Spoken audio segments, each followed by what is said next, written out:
Hey everybody, I'm Jody Bach. My relationship to FirstLink is quite a long one. In fact, I started volunteering at FirstLink before it was even named FirstLink. I got connected with them because I just felt like I wanted to give back.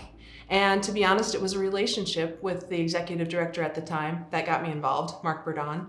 And I learned so much about myself because of that. I know it wasn't exactly what I had in mind. I thought I was going to be giving back to the community, and I did, I hope. And I was a volunteer for 3 years, but I learned so much about myself. I was an English major and a communications major at Concordia. And during that time, I learned a lot about how to talk, how to speak, but I never learned how to listen.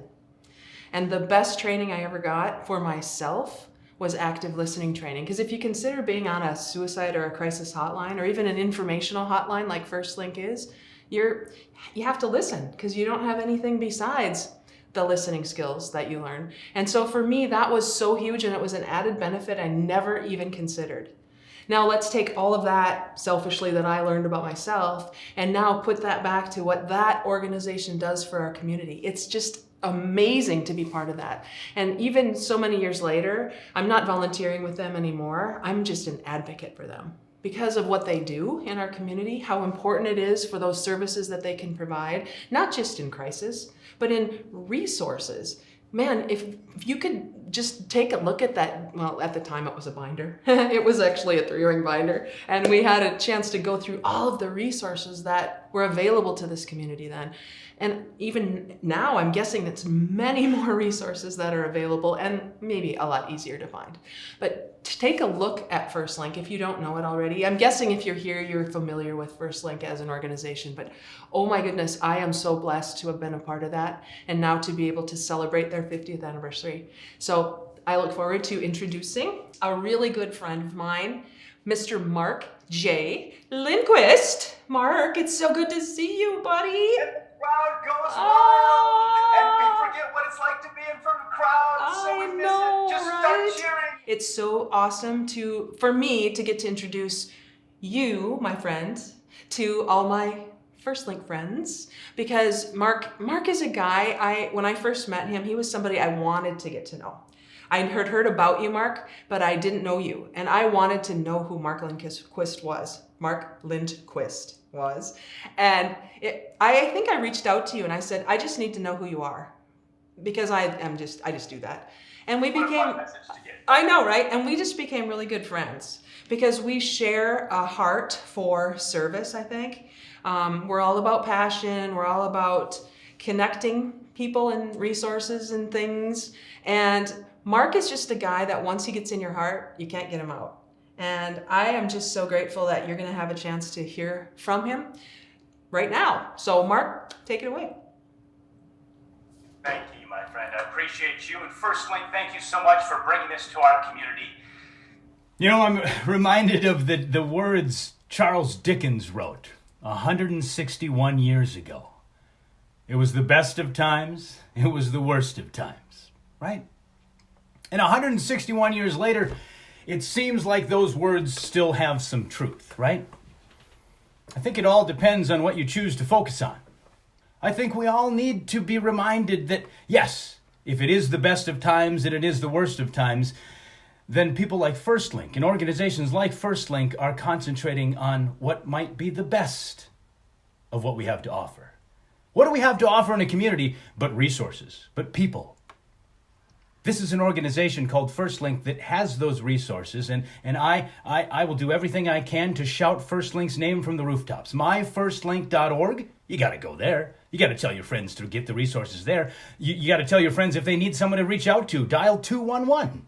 We're here for FirstLink in celebrating their 50 years of service to our community. It deserves celebration. It deserves a moment like this. And so we put together a little talk for you, and hopefully it is of benefit to you. And so here we go. It's just story time, I guess. I was talking to a friend the other day and asking him, as he is 40 years my senior, I was asking him, have you ever seen anything like this before? Because, I think in 2020, for us not to reference or recognize that there is a global pandemic going on would be tone deaf. So I'm going to reference it. We're going to talk about it.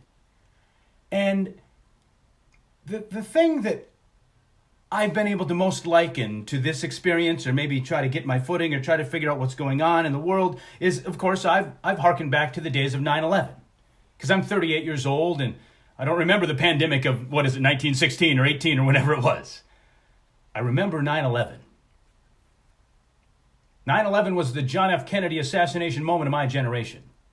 9/11 was that moment when the collective consciousness of the world was honed in on one thing, which was the terrorist attacks of September 11th of 2001. And I have a little bit of a unique perspective on that only because I was serving at the time in a program called AmeriCorps. AmeriCorps is like a domestic Peace Corps, an opportunity for young people ages 18 to 24 to serve their communities and their country. And so I had for the first time in my life, raised my right hand and pledged my abilities and my time to a wonderful program and cause that then led us to be certified with the American Red Cross, and then led us to be in the southern parking lot of the Pentagon in the days and weeks following 9/11, working with the American Red Cross National Capital Chapter. To have been somebody who felt the windows shake when the plane hit the Pentagon, to have been someone who saw the charred black walls of the western wall of the Pentagon, to have been someone who looked in the eyes of the emergency services workers as they walked from the rubble to the parking lot a little bit dazed, a little bit confused, maybe like America and the world is right now. I was 19 years old, maybe 20 years old at the time, I guess. I was a young kid. I'd never experienced anything like it, and many others could say the same. But having been there, and as a part of that, of course, that's a moment in my life that, much like all of us, defined much of our life. I signed up for the United States military because of my proximity to that tragedy. I was sitting in the Eisenhower Executive Office building just off of the West Wing. Congressman John Lewis was in the room. I'm a young 20-year-old kid. We were there because of our work and service with the Red Cross and AmeriCorps, and they were recognizing us for that work. And there were only a few of us in the room. Quite the honor it was. But Congressman John Lewis said this, and I have never forgotten these words. I do not imitate him to make fun. I imitate him because his candor and his voice, I'd listen to it all day. Congressman John Lewis sat at a table, as wise as could be, and he said,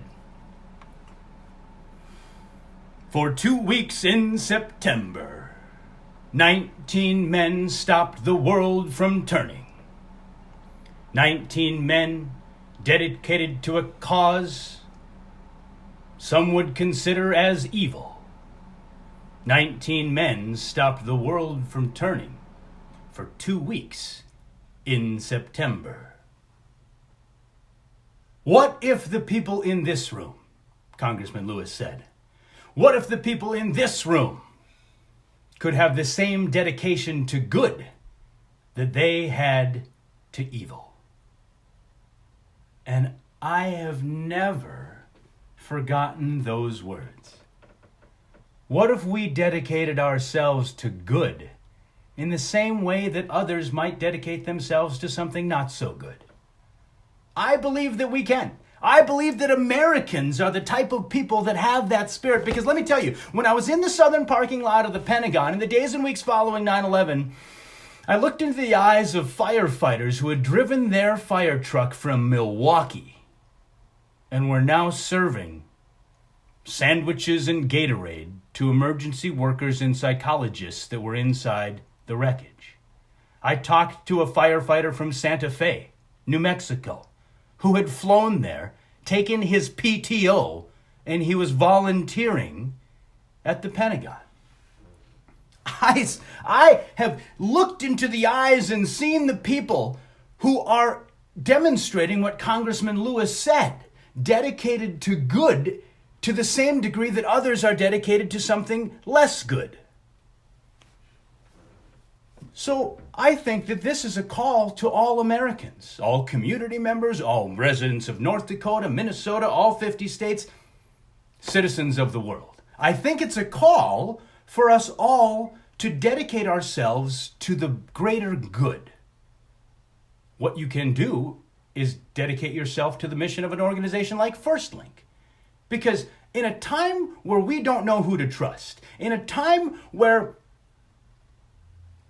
we're being alerted about a scam or something that would trying to be profiting off of a tragedy or somebody who is overly opportunistic, you can trust FirstLink. You can trust them. Why? They've been there for 50 years, and they're only here to help. The services that FirstLink provides to community members are services that I myself have availed myself of, if I don't know if that's the right word. I've used these services, right? I've called 211 in my life. I have reached out to counselors. I have a therapist myself. I've sat on a couch with a therapist in Moorhead, Minnesota. I'm a person who understands that these things and these resources, that to ask for them and ask for help isn't weakness. To ask for help is the strongest thing you can do. It takes strength to do that, and I applaud you if you can. I hope you do. I hope everybody calls and reaches out to somebody, because I have not been able to figure out what to think about a global pandemic. I don't know what to think. I don't have a clue.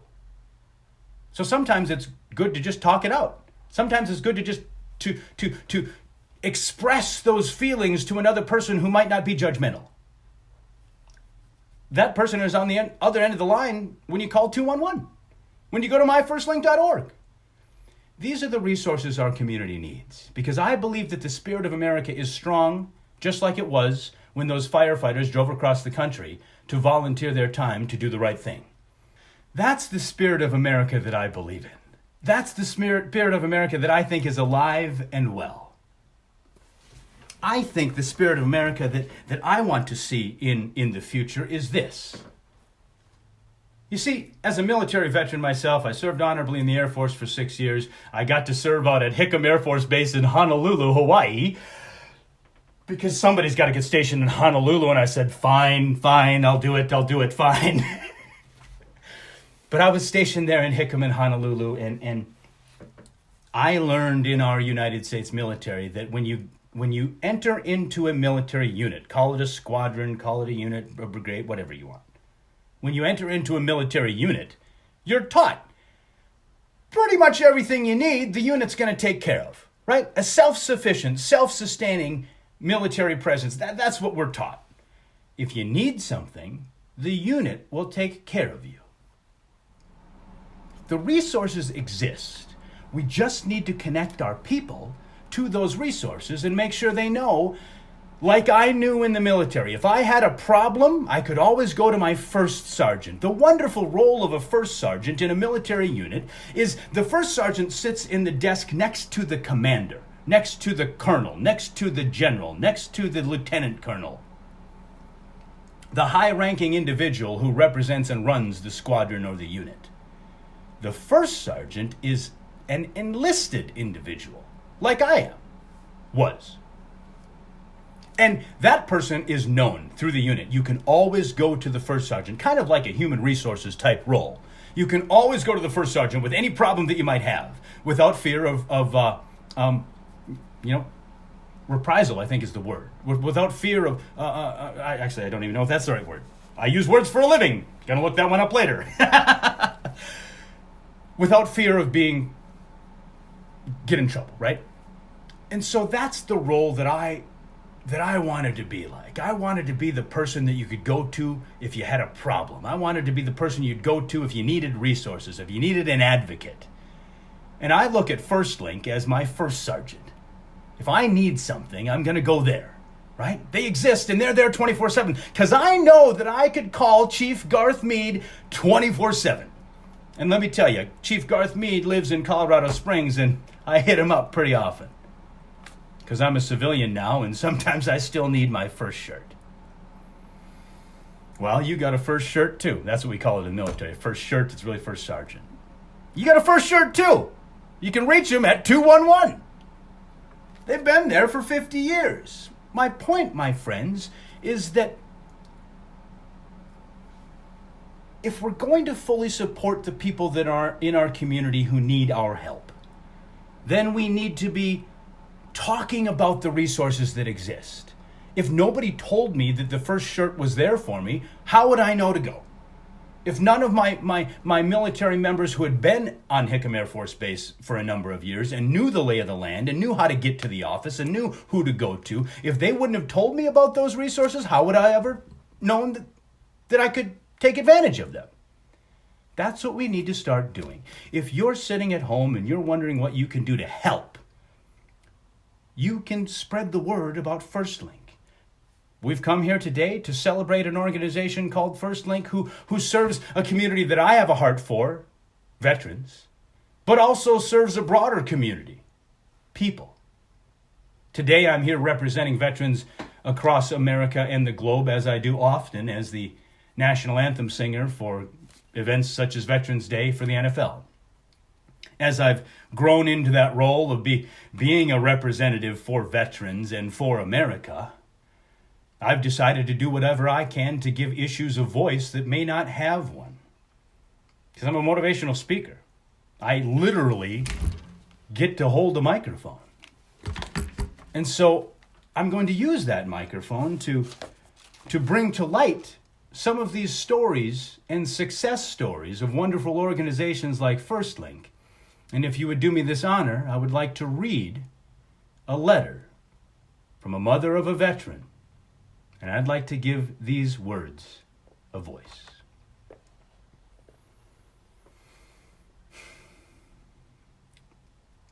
Dear Tom, I've been thinking about how to write you a love letter for days. Trying to put the words on paper isn't easy. There are a million things I could say. There are a million more things I'll never be able to put into words. I can't believe it's been over 6 years since you left me. There are so many things I miss. The strong hugs, the laughs, the way you'd say, "Hey, cutie," when you called and I answered the phone. The Facebook poke wars, the list is endless. You're on my mind constantly, and I still can't believe you're gone. Tom, you taught me so many things. You taught me how to be a mother. You taught me how to love beyond myself. You taught me about selflessness when you signed up for the military. You taught me about sacrifice when you put your life on hold to be deployed. As much as I hated it, your military service turned you into a fine man. You had respect, such respect for me and for others. You make me so proud. I was the lucky one who got to be your mother. 22 years just wasn't enough. Your friends told me you were the one they came to when they needed advice. You were the one who made them smile when they couldn't find a way on their own.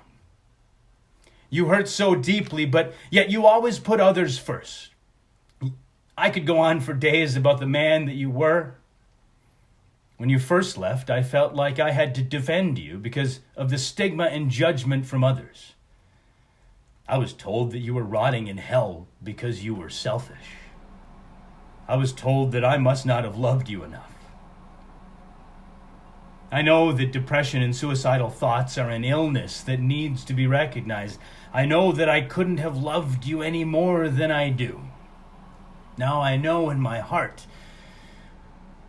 who you were and the relationship that we had. No one can ever degrade that or make it less than it was. It was real and it was ours. My heart breaks a little more every single day I have to wake up without you. We talked about the struggles you faced after you came home from your service in Kuwait. I wish we had talked longer and harder. I lost track of the times you said, "Mom, I've got this." When someone dies by suicide, people choose to remember how they died rather than the heroic lives they led. It's the saddest part of being a suicide survivor. Tom, until you left me, I didn't really understand the stigma and shame attached to mental health problems and suicidal thoughts. It floors me that so many people hurt and have to hide the thoughts and pain they feel on a daily basis. I had two choices when you left. I could curl up and die, or I could use the pain in my heart to help others. I wanted to give you your voice back. I needed to try to help others since I had failed you. Dave and I started a motorcycle ride for you here in Jamestown to recognize that it's okay to struggle and to let people know that they're not alone. The Ride to Silence Stigma will hold its 7th run this year. Hopefully it raises awareness and lets people know hope is out there and that their lives matter. Tom, if I could go back to when you were here and use some of the things I've learned since you left, you might still be here. Looking back, I can clearly see that you were showing signs that you would leave me. Back then, I just didn't know what to look for. Since then, I've learned that FirstLink is available 24 hours a day, 7 days a week. I've learned that you could call them when you were feeling alone and needed someone to talk to. I've learned that I could call them myself and they would do a welfare check on you for me. I've learned that you were not alone in your fight, and when I was struggling with trying to find ways to help you, I was not alone in my fight either. So it is so important that people are educated before this happens to them and not after. It's too late after. I had to learn the hard way. When you were struggling, I should have been in the right now with you and met things head on with you. I didn't realize that you couldn't get past that moment in that pain. You couldn't see past today, much less into tomorrow or next week. I've never wanted a do-over for anything in my life as much as this. The realization that education could have helped me save you hits hard. Well, baby boy, I must go. I love you, I miss you, and I'm so proud of you. I hope to see you again one day. It'll be the best day. Love you always. She signed it, Mommy Dearest. Written by Beth Doyle Lout, proud mother of Specialist Thomas Avery Doyle.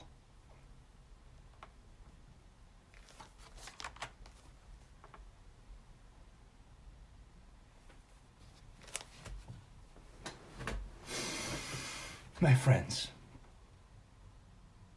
asking for help is not weakness. Connecting your friends with resources that can help them in their time of need is not being overbearing. Sharing myfirstlink.org or 211 or calling them yourself doesn't make you any less successful. It doesn't make you any less of a person. It doesn't make you weak.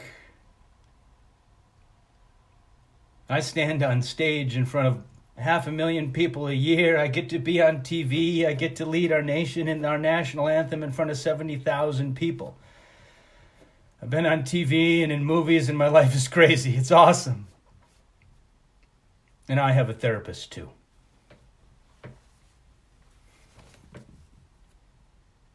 We need these resources because these tears are being shed by a lot of people around the world. Veterans, families of veterans, families of people who are hurting, American citizens. If we support organizations like FirstLink in what I believe to be is a new society, a new America, a new opportunity, not to be opportunistic, but to be caring. I think that this whole pandemic thing is a phoenix rising from the ashes moment for our society and for our world. What if we as citizens could come together and say, you know what? There are good things going on in the world. There's wisdom out there. There's organizations that help. And I know one of them to be called FirstLink. So, what I'd like you to do is I'd like you to support FirstLink. What I'd like you to do is I'd like you to share the word about their resources. What I'd like you to do is I'd like you to take that action. Because I believe that it is an age of wisdom and it is an age of foolishness. And when you would decide in your future who to support, and we may not know who to support in this age of foolishness, Mark J. Lindquist is here to say that your dollars, your time, and your resources are safe with FirstLink. Go to myfirstlink.org, call 211. Donate, volunteer, and share. My name is Mark J. Lindquist. I love FirstLink. What do we say to that, Mark? I love what you said. I mean, I love so much of what you said, but what you said about the Phoenix rising, this is where we are right now. I love that. It's the best of times, it's the worst of times. And you said both are evident, yet here's our opportunity, right? Here's our opportunity to be that Phoenix rising. I love that. There's going to be leadership that emerges from this that allows us to be real. Just like you were, just real right there. Real and raw, instead of, you said earlier, feeling like we have to walk on eggshells, feeling like we have to be, look for the other shoe to drop. We need resources like FirstLink provides. And I love that you also said to volunteer. I'm telling you, I told you before that this was one of the most powerful experiences of my life to be a volunteer for this organization. I learned so much about myself, which I'd never expected to learn. So I love everything you said, Mark, and I think we're so blessed to have you as an advocate for FirstLink and for our community. And I am so proud of you, my friend, for what you're doing and who you're being in the world. Because that's how this is going. We're going to go forward. So everybody, I told you, my friend Mark was going to be amazing. And I am so proud of you, Mark. So happy to have shared you. Thank you, my friend. Thank you, FirstLink. When we lose a loved one to suicide, we're left with many emotions and things we never got to say. Like, I love you. I'm proud of you. You matter. That is why, as we commemorate 50 years of FirstLink, we launched a new initiative called Love Letters. Love letters are messages to loved ones who are no longer with us as a result of suicide. Our goal is that these letters will help friends and family heal after the death of a loved one, as well as provide people who are struggling with thoughts of suicide a source of light and hope.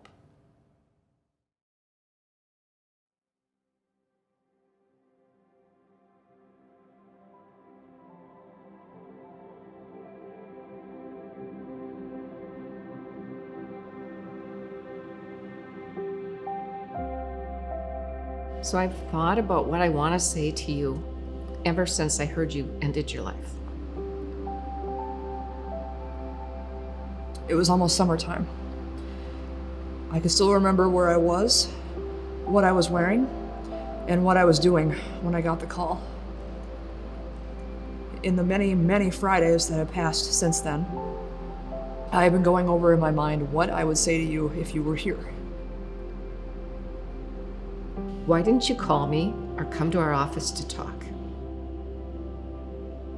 I knew that you knew all about our services, and yet you couldn't reach out for help. You explained it away. I believed you. I wish I hadn't. One of the hardest parts of grieving for you is bringing myself to accept that I'll never really know why it happened. I loved hearing you talk about your family and your job, and I could hear how much you cared about them. You have a grandson now. He's growing so fast.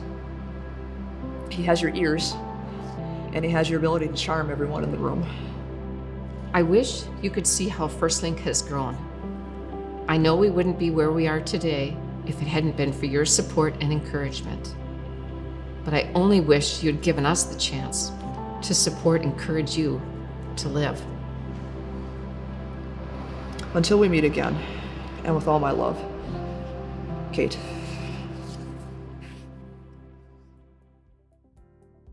So thank you everybody who was here with us this morning in this weird kind of virtual world we find ourselves. As Mark said, this is the best of times and could be the worst of times, but I choose to look at it as the phoenix rising.